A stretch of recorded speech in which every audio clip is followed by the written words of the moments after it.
Indian rerelease 28 வருஷம் கழிச்சு இல்ல 48 வருஷம் கழிச்சு வந்தாலும் டிவில பார்த்தப்போ இல்லாத ஒரு ஃபீல் தியேட்டர்ல இருந்தது. பேன் இந்தியா நாங்க இதான் பேன் இந்தியா படம் டைம் பாக்குறேன் தியேட்டர்ல. ரொம்ப சூப்பரா இருந்துச்சு. ஏன்னா ஃபர்ஸ்ட் டைம் பாக்குற எக்ஸ்பீரியன்ஸ் வந்து அது ரொம்ப புதுசா இருந்துச்சு, ரொம்ப நல்லா இருந்துச்சு. சார் அந்த வந்து இன்டர்வியூ செஷன் டெலிகாஸ்ட் பண்ணுவாங்க, சாரோட அந்த சீன் ரொம்ப பிடிச்சிருந்துச்சு. அவர் நேர்மையை பத்தி பேசியிருப்பாரு, ரொம்ப நல்லா இருந்துச்சு. ஆப்வியஸா சேனாதிபதியோட யங்கர் 1947 அவர் சுதந்திரக்காக போராடுவார், அந்த சீக்வன்ஸ் ஃபுல்லாமே ரொம்ப கப்பலேறி போயாச்சு. மீதி எல்லாமே பிரம்மாண்டம். பட் ஆனா கப்பலேறி போயாச்சு போறப்ப அது வைப் ஆறா ஒரு ஃபீல் கொடுக்கும். சரி ப்ரொஃபஷனலா சரி எனக்கு அவர் ரொம்ப பிடிக்கும். பர்சனலா லைக் வந்து கட்சியா இருக்கட்டும், பர்சனல் லைஃபா இருக்கட்டும், ப்ரொஃபஷனல் வந்து ஆக்டிவா இருக்கட்டும், எல்லாமே வந்து அவர் சகலகலா வல்லவர். அதனால எனக்கு அவர் ரொம்ப பிடிக்கும். தங்களோட மேக்கிங்கும் சரி, ஆண்டவரோட ஸ்கிரீன் பிரசன்ட், ராமனோட மியூசிக் எல்லாமே இப்போ நாங்க பார்க்க முடியும். போன் பண்ணி போலாங்க. நல்லாதான் இருக்கு. இப்போ நான் அப்ப பார்த்தது இல்ல, பிறந்து ஒரு 5 வருஷம் கழிச்சு, அதுக்கு முன்னாடி அந்த படம் தான் இது. இப்ப பாக்குறப்போ நல்லா இருக்கு. பிடிச்ச சீன் நல்லா இருக்கு. இந்த படத்துல லேக்ன்றது கிடையவே கிடையாது. நான் எத்தனையோ வாட்டி பார்த்த படம் இது. கப்பல் ஏறி போயிடுச்சு, சங்கம் ரொம்ப பர்டிகுலர் சீன். நக்கப்பிள்ளைய சாவடிக்கிறப்போ எதுக்கு சாவடிக்கணும்னு கேட்பாங்க. வயசா இருக்கிறப்போ அவனுக்கு மீசை குத்துது, அதுக்காக தான் மீசையே எடுத்தேன் அப்படின்னு கேட்பாரு. அந்த சீன் டிவில பார்த்தப்போ இல்லாத ஒரு ஃபீல் தியேட்டர்ல இருந்தது. இந்த படம் ரிலீஸ் ஆகும் போது 3 லாங்குவேஜ்ல எந்த படமும் சுலோச்சு சங்கர் எடுத்த படத்துல 3 லாங்குவேஜ் சுலோச்சு ஒரே படம் தாங்க.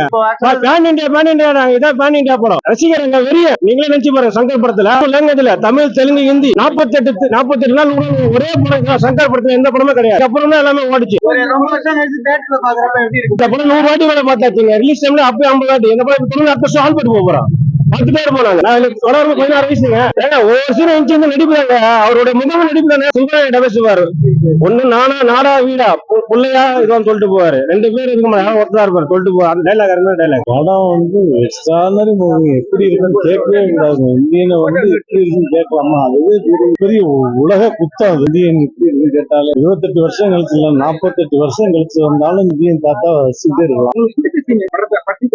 எந்த சீன் பிடிக்காது சொல்லுங்க? ஒரு இந்திய நடிக்கிறது வெள்ளக்கார பொம்மையா இருந்தாலும் என்னால பார்த்துட்டு சும்மா இருக்க முடியாது. சுத்தமானா இருந்தாலும் ஊத்தி கொள்றதா இருக்கட்டும். ஏன்னா நான் செத்துருவேன்னு பயப்படுறேன், உங்களுக்கு சாவே கிடையாது. நல்லதானே பண்ணிருக்காரு. இந்த ஹோட்டல்லாம் உங்களுக்கு தான். ஒவ்வொரு டைலாக்குமே சரி இவ்வளவு அழகா இருக்கு பார்க்க. நான் 30 வருஷம் ஆச்சுங்க. 30 வருஷமா கமல் சாருடைய மிகப்பெரிய பக்தன். அப்படியே கமல் சார் அப்படியே ஃப்ரெஷ்ஷா ஓப்பனிங் ஷோ பார்த்த மாதிரி அந்த செலிப்ரேஷனோட பார்த்தோம். இதை விட இந்தியன் 2 பிரம்மாண்டமா. இந்தியன் ரீரிலீஸ் ஆக்சுவலி வந்துட்டு எல்லாரும் வந்து பாக்கணும்னு நினைக்கிறேன். எஸ்பெஷலி என்னோட ஜென்ரேஷன் பீப்புள் கண்டிப்பா வந்து பாக்கணும் தான் நினைக்கிறேன். ஏன்னா பார்ட் 2 வந்து டைரக்டா போய் பார்த்தா அந்த ஃபீலிங் இருக்காது. நார்மலா பாக்குற ஏதோ ஒரு பேட்ரியாட்டிக் மூவி மாதிரி இருக்கும். இந்தியன் 1 ஃபர்ஸ்ட் பார்த்துட்டு அதுக்கப்புறம் இந்தியன் 2 பார்த்தா ரொம்ப நல்லா இருக்கும். அந்த கனெக்டிவிட்டி ஃபாலோ ஆகும். தியேட்டர்ல இப்பதான் ஃபர்ஸ்ட் டைம் பாக்குறோம். ஆப்வியஸ்லி வந்துட்டு உண்மையா சொல்லணும்னா தியேட்டர்ல பாக்குறதுக்கு ரொம்ப டிஃப்ரெண்டா தான் இருந்துச்சு. ஏன்னா மொபைல்ல பார்க்கும்போது நான் மட்டும் தானே பாக்குறேன். ஒரு டிவில பார்க்கும்போதும் ஓரளவு எங்க அம்மா கூட பாப்பேன், இல்லைன்னா பாட்டி கூட பாப்பேன். ஒரு சில விஷயத்துக்குலாம் ஒரு ரொம்ப கூஸ் பம்ப்ஸ் மூமெண்டா இருந்தது. அந்த ஆடியோ எஃபெக்ட், வர விசில் சவுண்ட்ஸ் எல்லாமே, எஸ்பெஷலி சாங்ஸ் கூட சாங்ஸ் ரீப்ளே பண்ணதுலாம் எனக்கு ரொம்ப பிடிக்கும். என்னோட ஃபேவரட் சாங் தான்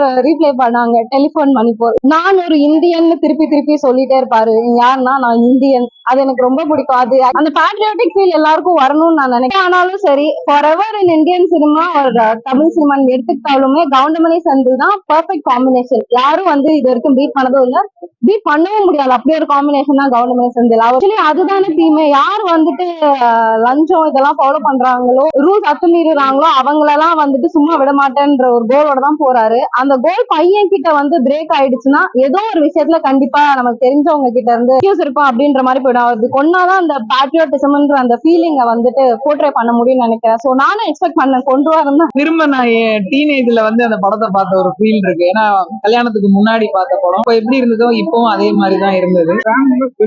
பெருமையா இருக்கு எனக்கு. அவர் உட்காரவே இல்லை சீட்ல. சீன் பை சீன் அவர் என்ஜாய் பண்ணிட்டு தான் இருந்தாரு. சீன் பை சீன் வந்து என்ன சொல்றது, கத்திக்கிட்டே இருந்தாரு. அவர் குழந்தையா பாக்குற அந்த இடம், அவர் ரசிகனா விட ஒரு அப்பாவை பார்த்து ஒரு குழந்தை எப்படி ஆர்ப்பரிக்கும் அந்த மாதிரி இருந்தது. எல்லா சீனுமே முத்தாய்ப்பா இருந்தது. சீன் அப்படின்னும் போது லாஸ்ட்ல கிளைமேக்ஸ் மனிஷா கொய்ராலா வந்து சொல்லுவாங்க, அவருதான் என்னோட உயிர் சந்துரு அப்படின்னும் போது அப்ப அவரு கேட்பாரு, உனக்கு எத்தனை வருஷமா தெரியும்? நான் 2 வருஷமா தெரியும் அப்படின்னு. இப்ப எனக்கு 30 வருஷமா தெரியும். அவனை கொஞ்சம் போது மீச குத்துதுன்னு சொன்னதுனாலே இந்த மீசையை மழிச்ச சேனாபதி இன்னைக்கு அவனை இழக்க போறேன் அப்படின்னும் போது அந்த அந்த மகனுக்கும் அப்பாவுக்குமான ஒரு பாண்டிங் தெரிஞ்சது. தப்பு பண்ணா யாரா இருந்தாலும் தண்டனை கொடுக்கணும் அப்படிங்கிற விஷயத்த அழகா அதுல பதிவு பண்ணிருந்தாரு. ரொம்ப நல்லா.